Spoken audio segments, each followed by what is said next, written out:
मां सती के 51 शक्तिपीठ हैं और इन सब की मान्यताएं अलग अलग है। आपको बता दें कि झारखंड के देवघर में मां का एक ऐसा शक्तिपीठ है जहां पर दूर दराज से लोग उनके दर्शन के लिए पहुंचते हैं। ये इकलौता ऐसा शक्तिपीठ है जहां मां का शक्तिपीठ तो है ही, साथ में ज्योतिर्लिंग भी साथ में ही मौजूद है। चलिए आपको ये रिपोर्ट दिखाते हैं।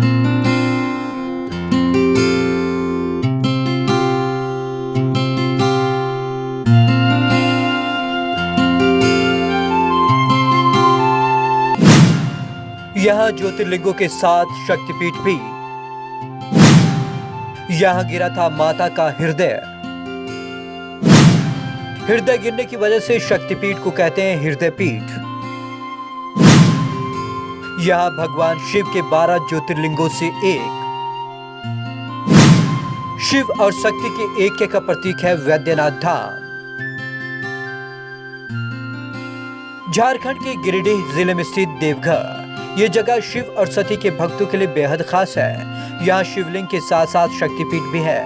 वैद्यनाथ धाम को हृदय पीठ या हार्ट पीठ भी कहा जाता है।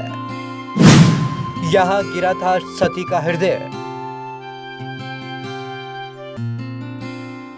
दक्ष प्रजापति द्वारा शिव का अपमान किए जाने के बाद जब सती की मृत्यु का वर्ण किया था तो आक्रोशित भगवान शिव सती का शव कंधे पर लेकर घूमने लगे।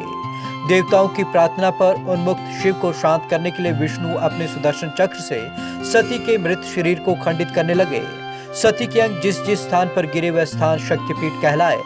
कहा जाता है यहाँ सती का हृदय गिरा था, जिस कारण यह स्थान हार्टपीठ और हृदय पीठ के नाम से जाना जाता है। जय दुर्गा के रूप में होती है माता की पूजा।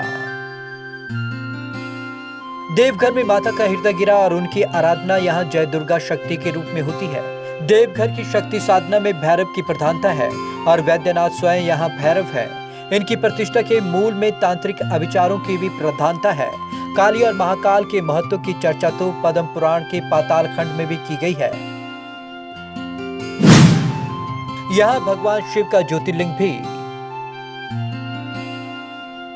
झारखंड के देवघर स्थित प्रसिद्ध तीर्थस्थल वैद्यनाथ धाम में भगवान शंकर के 12 ज्योतिर्लिंगों में 9वां ज्योतिर्लिंग है।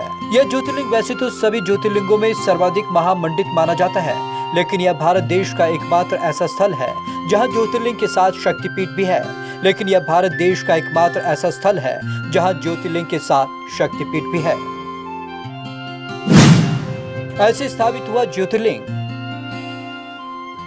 पौराणिक मान्यताओं के मुताबिक यह ज्योतिर्लिंग महान विद्वान लंकापति रावण द्वारा यहाँ लाया गया। शिव पुराण के अनुसार शिव भक्त रावण अपनी तपस्या से खुश होकर अपना मनवांछित वरदान दिया था। इस वरदान में रावण ने भगवान शिव को कैलाश पर्वत से अपने साथ लंका ले जाने की इच्छा व्यक्त की। भगवान शिव ने खुद लंका जाने से मना कर दिया, लेकिन अपने भक्त को शिवलिंग ले जाने की सलाह दी। इसके बाद भगवान शिव ने इस ज्योतिर्लिंग को रास्ते में कहीं नहीं रखने की हिदायत दी थी, वरना ये लिंग वहीं स्थापित हो जाएगा। भगवान विष्णु ने दिखाया चमत्कार। इधर भगवान विष्णु नहीं चाहते थे कि यह ज्योतिर्लिंग लंका पहुंचे। इसे देखते उन्होंने गंगा को रावण के पेट में समाने का अनुरोध किया।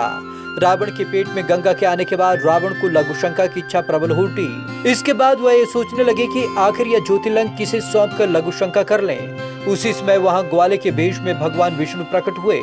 रावण ने उस ग्वाले को वह ज्योतिर्लिंग सौंप कर यह हिदायत दी कि वह लघुशंका कर आ रहे हैं, लेकिन इस ज्योतिर्लिंग को वह जमीन पर ना रखे।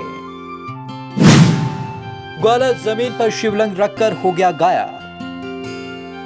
रावण जब लघुशंका करने लगा तो लघुशंका करने की उसकी इच्छा समाप्त नहीं हो रही थी। काफी देर तक जब वह नहीं लौटा तो ग्वाला शिवलिंग को जमीन पर रखकर विलुप्त हो गया। इसके बाद रावण जब लौट कर आया तो उसके लाख प्रयास के बावजूद वह शिवलिंग टस से मस नहीं हुआ और खाली हाथ उसे वापस लंका लौटना पड़ा। ऐसे नाम पड़ा इस जगह का वैद्यनाथ धाम। बाद में यहाँ सभी देवी देवताओं ने आकर यहाँ पूजा अर्चना की और फिर भगवान विष्णु ने अपने हाथों से इस ज्योतिर्लिंग की स्थापना की। इसके बाद काफी दिनों के बाद वैद्यनाथ नामक चरवाहे ने इस ज्योतिर्लिंग के दर्शन हुए और फिर वह प्रतिदिन इसकी पूजा करने लगा। इसलिए इस पावन धरती का नाम वैद्यनाथ धाम हो गया। इस स्थान के अनेक नाम प्रचलित हैं, जैसे हरितकी वन, चित्ता भूमि, रणखंड, राणेश्वर कानन, हृदय पीठ। तो ये है वैद्यनाथ धाम की महिमा। जहां शिव और शक्ति दोनों एक साथ हैं और ये पूरे देश का इकलौता ऐसा शक्तिपीठ है जहां मां और भगवान शिव दोनों एक साथ विराजते हैं और दोनों की एक साथ पूजा की जाती है। तो आज की इस खास रिपोर्ट में बस इतना ही। विवेक शर्मा को दीजिए इजाजत। नमस्कार।